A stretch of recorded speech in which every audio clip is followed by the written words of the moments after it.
Hello friends, আপনাদের সবাইকে স্বাগত আমার ইউটিউব চ্যানেলের একটি নতুন ঘুরতে যাওয়ার ভিডিওতে।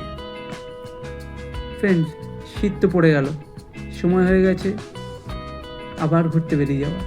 আমরা তো অনেক দূরে অনেক জায়গায় ঘুরতে যাবই, তার সাথে আমরা প্রত্যেকেই প্রতি বছরই একটা ছোটোখাটো পিকনিক করে থাকি, যেটা সকালে গেলাম বিকেলে চলে এলাম।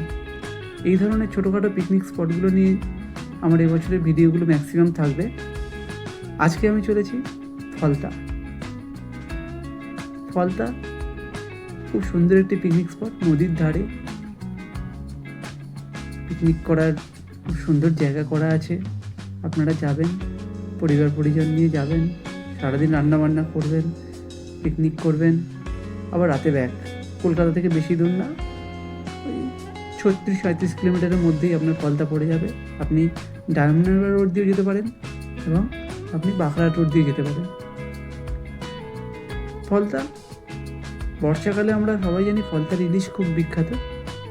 শীতকালে আমরা তো সেই ইলিশের দেখা পাবো না, কিন্তু নদীর ধারে বসে পিকনিক করতে বেশ ভালোই লাগে এই জায়গাটা।